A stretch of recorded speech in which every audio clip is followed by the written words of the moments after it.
रहीम। Dear students, आज की video class 9 subject physics, topic है branches of physics. Second topic है, इसके बारे में हम पढ़ेंगे branches of physics. Branches of physics बहुत सारे हैं, लेकिन कुछ जो आप लोगों की बुक में मेंशन है, मैंने जस्ट वही इस वीडियो में एक्सप्लेन किया है। Branches of physics due to expanding scope and research in physics, it is usually divided into number of branches. Some of them are given below. सबसे पहले है mechanics, the branch of physics which deal with the study of motion of material objects under the action of forces as known as mechanics. Mechanics physics की वो branch है जिसमें हम material objects की motion study करते हैं under the action of forces, यानी इसमें हम मोशन स्टडी करते हैं। और इसके एग्जांपल्स है कुछ following objects, fractions, weight, spanning objects etcetera. इसके अलावा सेकंड ब्रांच है heat and thermodynamics. Heat and thermodynamics is the branch of physics which deal with the study of nature, properties of heat energy and its transformation into other form of energy.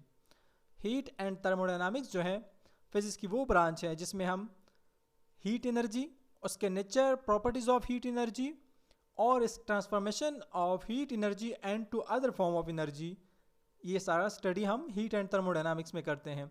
इसका मतलब ये है कि heat और उसके properties क्या हैं और हीट एनर्जी कैसे ट्रांसफ़र होता है अदर फॉर्म ऑफ एनर्जीज़ में।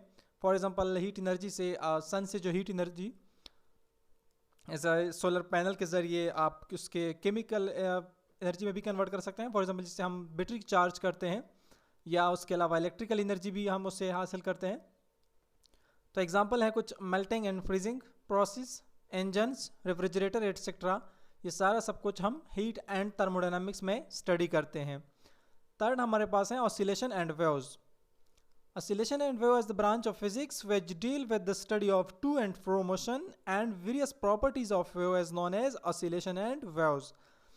ऑसिलेशन एंड वेव्स फिजिक्स की वो ब्रांच है जिसमें हम टू एंड फ्रो मोशन का मतलब क्या है, ऑसिलेशन या वाइब्रेटरी मोशन भी यू कैन से, और इसके अलावा various properties of waves, waves के मुख्तलिफ प्रॉपर्टीज, एट्स टाइप्स, ये सारा हम ऑसिलेशन एंड वेव्स में पढ़ते हैं। For example mass spring system, water waves, sound waves, electromagnetic waves etcetera, ये सारा सब कुछ हम ऑसिलेशन एंड वेव्स में पढ़ेंगे। नेक्स्ट है optics. Optics mean light, the branch of physics which deal with the nature of light, its propagation, refraction, reflection, dispersion and the wave properties of light as called optics. Optics का मतलब यही है light. अब optics physics की वो branch है जिसमें हम लाइट के नेचर के बारे में, उसके प्रोपेगेशन, कैसे प्रोपेगेट होता है, रिफ्लेक्ट होता है या रिफ्रैक्ट होता है, उसकी डिस्पर्शन और लाइट वेव्स की जो प्रॉपर्टीज़ हैं उसके बारे में हम पढ़ते हैं। For example mirrors, lens, telescope, eye etcetera. Next है इलेक्ट्रिसिटी एंड मैग्नेटिज्म,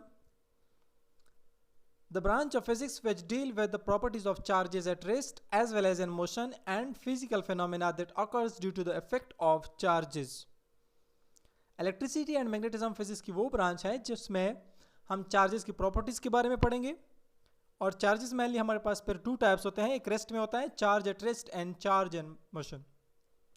तो चार्ज एट रेस्ट के बारे में भी और उसकी प्रॉपर्टीज़, एंड जब चार्ज मोशन में हो तब उसकी प्रॉपर्टीज़ और इससे एसोसिएटेड फिनोमेना, इसके जो भी रिजल्ट हमसे, जैसे फॉर एग्जांपल अगर हम कहें कि charge in motion is called current, तो जो भी इस इफेक्ट उसका होता है इन चार्जेस का, ये सारा हम इलेक्ट्रिसिटी एंड मैग्नेटिज्म में पढ़ते हैं। For example electrical charge, circuitry, magnets and electromagnetics etcetera. Next branch है atomic and nuclear physics, the branch of physics which deal with the structure and properties of individual atom and atomic nuclei is called atomic and nuclear physics. Atomic and nuclear physics की वो branch है जिसमें हम पढ़ते हैं structure, properties of individual atom, एक atom के structure के बारे में और उसकी प्रॉपर्टीज के बारे में, and atomic nuclei, nuclei as plural of nucleus, nucleus का प्लूरल है, तो इसको कहते हैं atomic and nuclear physics. Atomic and nuclear physics की वो ब्रांच है जिसमें हम एक इंडिविजुअल एटम के स्ट्रक्चर, उसके प्रॉपर्टीज़ और उस एटम की न्यूक्लियस के बारे में पढ़ते हैं, तो इसे कहते हैं atomic and nuclear physics. For example X rays, laser, nuclear reactor, MRI, CT scan, PET scan etcetera. PET का मतलब है positron emission tomography, MRI magnetic resonance imaging. Next है relativity. Relativity is the branch of physics which deal with the object moving with very high speed. Relativistic speed is called relativity. Relativity physics की वो branch है जिसमें हम पढ़ते हैं motion of objects but with very high speed. वो objects जो कि high speed के साथ मूव करते हैं, for example speed of light के साथ, तो इसकी स्टडी हम relativity में करते हैं। Particle accelerator एग्जाम्पल है और न्यूक्लियर एनर्जी। नेक्स्ट टॉपिक जो है that is quantum physics, next branch quantum physics है, the branch of physics which deal with the study of quanta. Quanta क्या है? Quanta is discrete and indivisible unit of energy. The branch of physics which deal with the study of quanta. Quanta is discrete and indivisible unit of energy. Quantum physics जो है इसमें हम quanta की study करते हैं। Quanta जो है वो discrete और indivisible unit of energy है। अब discrete क्या है? एक होता है कंटिन्यूस और एक होता है डिस्क्रीट। कंटिन्यूस और डिस्क्रीट में फ़र्क ये होता है, कंटिन्यूस फॉर एग्जांपल मैं एग्जांपल देता हूँ डिस्क्रीट की, जैसे कि 1 2 3 4 5 डिजिट है एंड सो ऑन, तो 1 और 2 के दरमियान फिर फर्दर बहुत सारे डिजिट्स हैं। फॉर एग्जांपल 1.1 1.2 1.3 1.4 5 6 एंड 1.9 के बाद 2 आता है। तो अगर इस हिसाब से किया जाए तो वो बन जाते हैं कंटिन्यूस, और 1 2 3 4 तो ये डिस्क्रीट मीन पैकेट फॉर्म में। इसके एग्जांपल्स हैं एटम्स एंड इट्स पार्ट्स जो हैं क्वांटम फिजिक्स में हम ये भी स्टडी करते हैं। Next time particle physics, the branch of physics and which we study the elementary particles, यानी जो बेसिक पार्टिकल्स है, for example quarks, leptons, photons, boson etcetera. इसके बारे में आप लोगों ने नहीं सुना होगा, आप लोगों ने ये सुना है कि एटम जो है composed of particles, that is proton, neutron and electron. अब ये प्रोटॉन न्यूट्रॉन किस चीज़ से बना है? That is composed of quarks, यानी बेसिक जो पार्टिकल्स हैं, एलिमेंट्री पार्टिकल्स, क्वार्क्स हैं, लेप्टॉन्स हैं, फोटॉन्स हैं, फोटॉन, बोसॉन्स एटसेट्रा। नेक्स्ट है cosmology and astrophysics, the branch of physics which deal with the study of origin, evolution and eventual fate of universe. Cosmology and astrophysics में हम universe के बारे में, specially space के बारे में एस्ट्रोफिजिक्स में, और कॉस्मोलॉजी यानी जो स्टडी ऑफ हेवनली ऑब्जेक्ट्स, जो हेवी ऑब्जेक्ट्स हैं यानी गैलेक्सीज, स्टार्स, प्लैनेट्स, ये सारे एस्ट्रोफिजिक्स एंड कॉस्मोलॉजी में हम स्टडी करते हैं। और इसके अलावा यूनिवर्स के जो ओरिजिन है, यूनिवर्स के ओरिजिनेशन कब कैसे हो गया और इसके डेथ वगैरह, ये सारा सब कुछ जो है कॉस्मोलॉजी एंड एस्ट्रोफिजिक्स में पढ़ते हैं।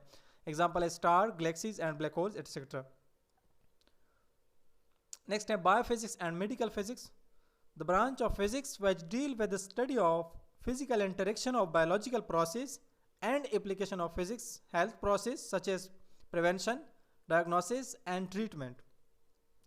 बायोफिजिक्स एंड मेडिकल फिजिक्स जो है फिजिक्स की वो ब्रांच है जिसमें हम बायोलॉजिकल प्रोसेस का फिजिकल इंटरेक्शन और इसकी application physics health process such as, जैसे कि ट्रीटमेंट के लिए जो इंस्ट्रूमेंट यूज़ किए जाते हैं, या सम प्रोसेस ऐसे हैं जैसे रेडियो ट्रेसर वगैरह, तो ये सारा बायोफिजिक्स एंड मेडिकल फिजिक्स में होता है। इसकी एप्लीकेशन मेडिकल डिपार्टमेंट में होते हैं, एमआरआई जो है, CT scan, radio tracer, conduction and living cell etcetera, ये सारे इसकी एप्लीकेशन है। एग्जांपल है बायोफिजिक्स एंड मेडिकल फिजिक्स, जो एमआरआई, सीटी स्कैन वगैरह इनकी एप्लीकेशन है फिजिक्स की, और इसके यूज़ जो है मेडिकल डिपार्टमेंट में होते हैं। और ये एग्जांपल है biophysics and medical physics branch, mean ये हम नॉर्मली स्टडी करते हैं। Thank you. प्लीज़ इस वीडियो को लाइक करें और चैनल को सब्सक्राइब करें, और अगर आप बेल आइकन को प्रेस करें तो आप हमारे नेक्स्ट जो भी आने वाले वीडियोज़ होंगे उसके बारे में नोटिफाई हो जाओगे और आपको उसकी नोटिफिकेशन मिल जाएगी, तो आप उसको देखते रहिए। और अगर कोई क्वेश्चन हो या कोई भी सजेशन हो तो आप कमेंट में लिख सकते हैं। Thank you.